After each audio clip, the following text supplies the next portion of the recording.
Hey everyone, welcome back to your update on all things stimulus. I'm Logan. And I'm Edin. And we're going to kick it all off with Edin. Tell us what just happened with the president and PPP. All right, so finally the PPP 3.5 package went to the president. He got his writing pen out and signed that bad boy to give all of us a chance at more money, in particular the PPP loan. The whole package was $484 billion, okay? And out of that 484, 310 billion is allocated towards PPP. So with that, I also read that they said 60 billion goes towards small lenders. Correct. What does that mean? Yeah, so what we saw in the first round of PPP is that the big banks, Bank of America, Wells, SunTrust, PNC, all those guys did a majority of the underwriting. They wrote the big loans, the $10 million ones, the $5 million ones. And what that did is two things, right? To get a $5 or $10 million loan, you got to be a big company. And then two, it takes money away from the small guys. So a lot of the smaller lenders who don't have the staff to process the volume ended up having a lot of their smaller customers just sit in queue because they couldn't get through them. So now Congress has allocated essentially 20% of the money towards these smaller lenders in order to help them feel good that they don't have to rush and that they can get to all their customers. And so it's really just leveling the playing field and saying, hey, this is a way that we can regulate and make sure that some of the little businesses out there actually get the funding because they missed out in the first round. And when you say like smaller lenders, is that like a regional bank? Is that what you mean? So to me, regional means multi-state, right? Regional means I got branches in 3, 4, 5 different states. Small lenders are even smaller than that. They're typically community banks, credit unions that are defined to a geographic area, and they're usually a lot deeper in those communities. And by being deeper, it means that they're really working with the small businesses who need the help. And that's really who this is for.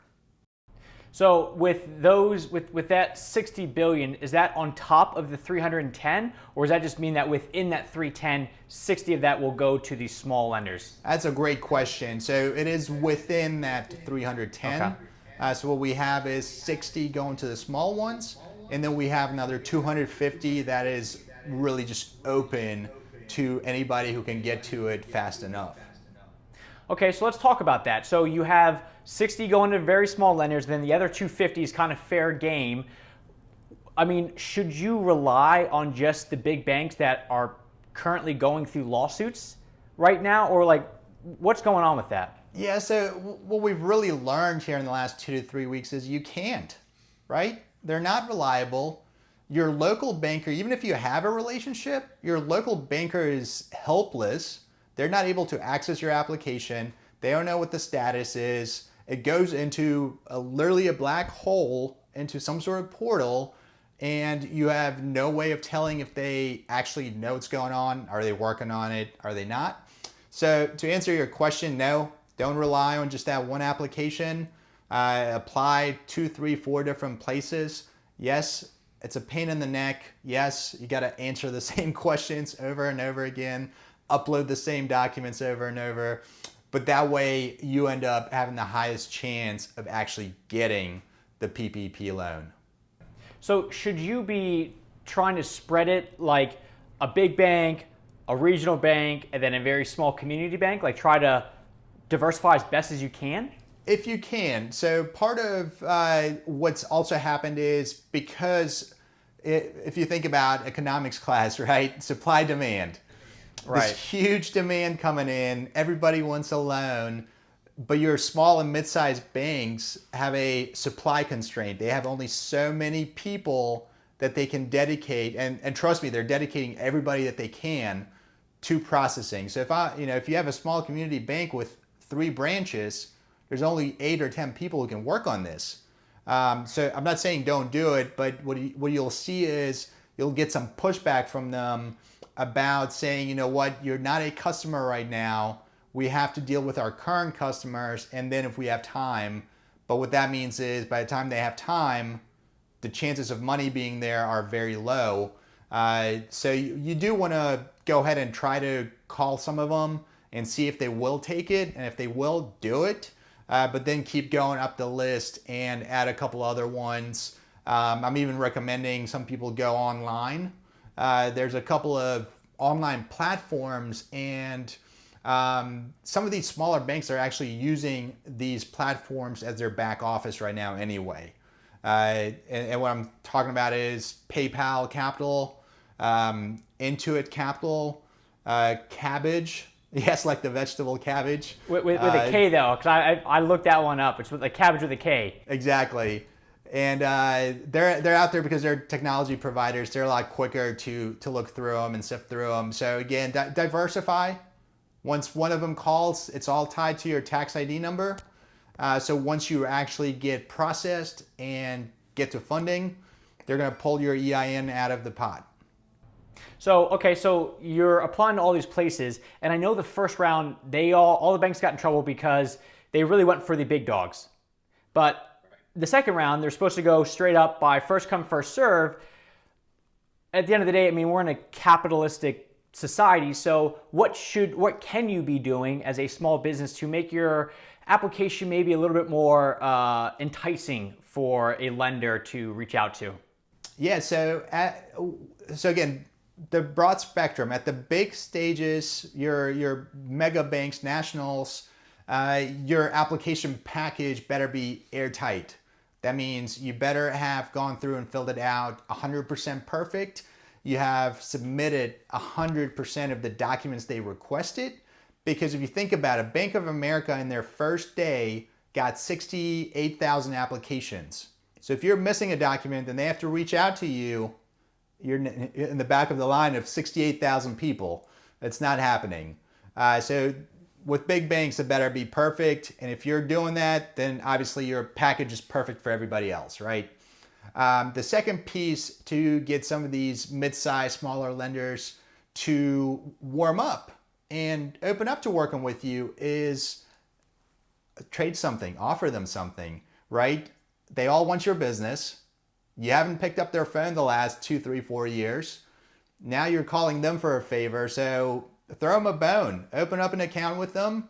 If you're looking to open up credit cards, other lines of credit outside of PPP, have a soft commitment with them. Say, hey, look, you're going to be the first person I go to.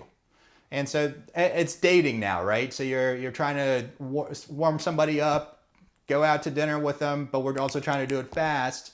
So you gotta get going.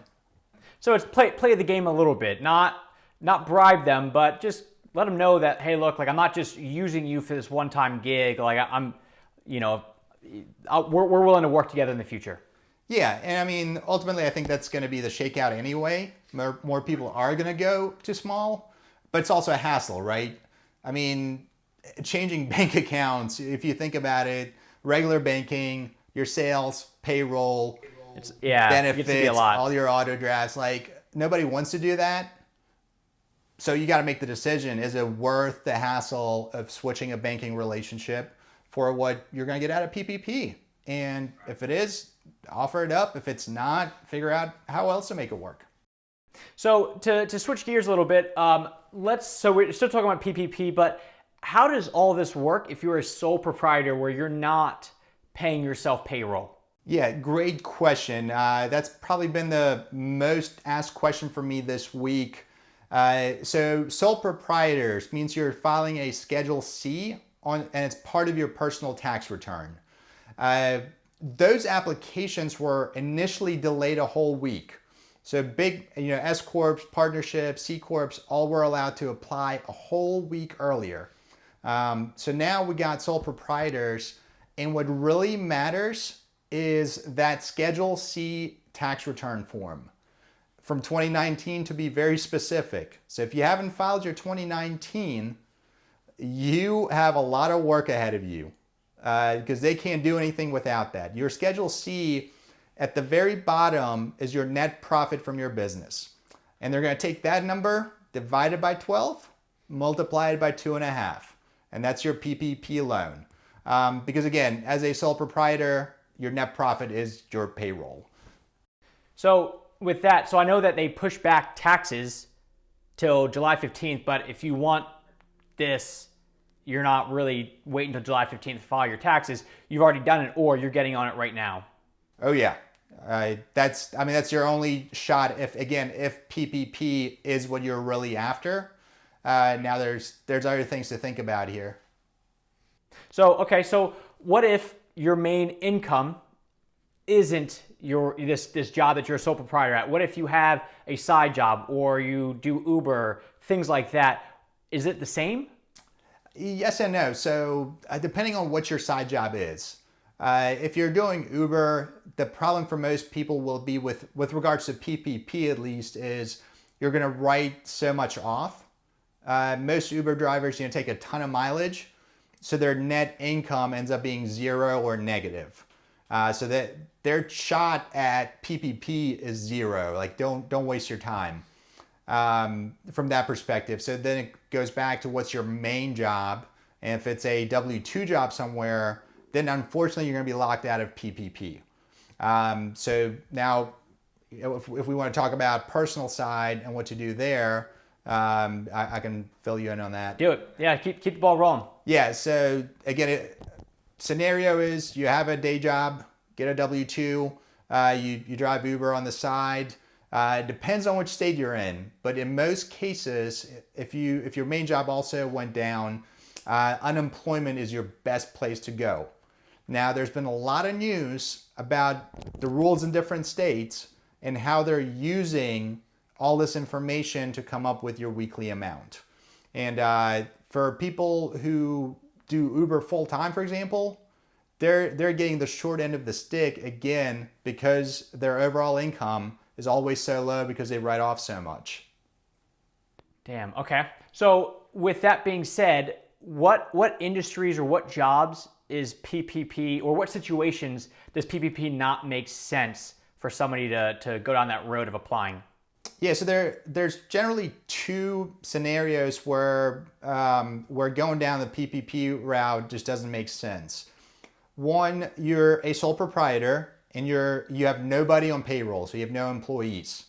And your net income at the end of the year of 2019 was so low that when you do the math, the max you can get is somewhere between $2,000 and $5,000, right? So going through the whole hassle, waiting in line, being anxious about it, just not worth it.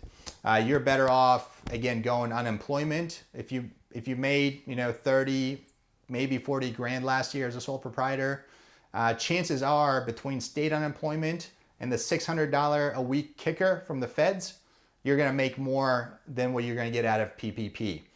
That's one scenario. The other scenario is very similar to that, and it is also related to people who are generally in real estate.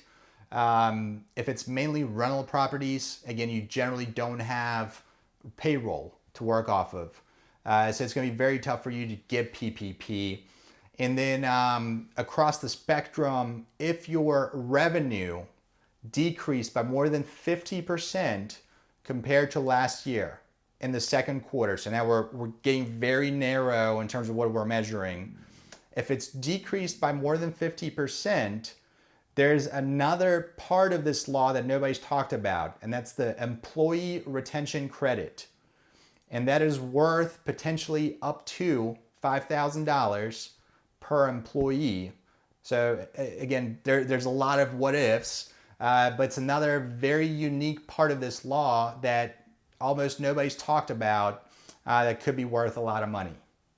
And how does that work? How does that $5,000 work? Again, it's very specific. You have to have had revenues second quarter 2019 to 2020 drop more than 50%. So if April through June 30th of last year you did 10 grand in revenue, and this year you do 5,000 or less, you qualify. And now it also depends on how you're structured and whether you have payroll or not. If you have payroll, every quarter you file this thing called a Form 941 with the federal government. So on that form, they're adding a line item where you claim this credit. Okay. If somebody wants to learn more about that specific thing, what can they literally just Google? Employee retention credit. The IRS has an FAQ on it.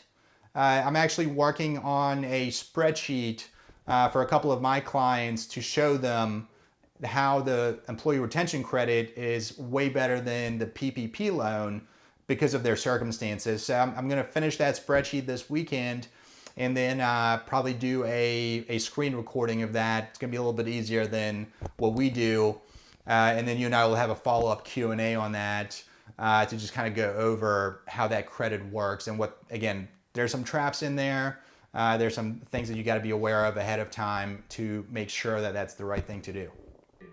Okay, perfect. And then switching over to the personal side, getting away from the small business, we have this Get My Payment app that is causing a lot of problems. What is the app for? And I guess what's the big issue with it? Yeah, so when they announced that they're going to be sending everybody $1,200 checks, they kind of rushed into it. And what the problem was is they said, well, go online and check the status without being ready for it. And so everybody's going online. When am I getting my $1,200? When am I getting my $2,400? And poof, website crashed. A lot of people over the last 2 weeks have been getting error messages saying, oh, well, we don't know. We don't have any information for you. Check back later. And it's been extremely frustrating because you hear, your neighbors are getting the money, your parents, your kids, your cousins, random people are celebrating, hey, I got my money, but you're sitting here without it. And a lot of people are worried that either their tax returns didn't get submitted or that, again, they're getting the short end of the stick. And it's just a technological issue. And I think where you're getting with it is they're doing the update this weekend, right? Big update, right? Yeah. So what I've read personally is that it's going down Friday and Saturday night. So if you want to check your status, they said check it before 10 p.m. Eastern. And they said also that your status only updates once a day. So if you checked it and it's updated, you don't have to come back and keep hitting refresh because it's the same. Just wait until Monday. Let them figure it out. Yeah. So they're doing their best with this short notice. I know the IRS stuff is old systems, so it is what it is. If any IT consultants are out there, give them a call. Yeah, they're probably doing all right. So to kind of wrap this all up, back to back the PPP stuff, it seems like even if you've already applied and you didn't get it the first round, apply again to other banks, whether it's the big dogs or it's all the way down to a small community bank. There's no real max because as soon as they pick up your application, you're good. And then maybe to even make it a little bit more enticing for them, try to date them a little bit. Try to open up that line of communication saying, hey, look, this is not a one-time gig. I'm really looking to establish a new bank. And I mean, it's a capitalistic world, so can't hurt, right? Yeah, give some to get some. Got to give some to get some. So cool, guys. Thank you very much for joining myself and Edin. And as always, we will continue to come back tomorrow with the latest and greatest updates. And hopefully it's more on the greatest side. So fingers crossed. Be safe. Have a good rest of your day. See ya.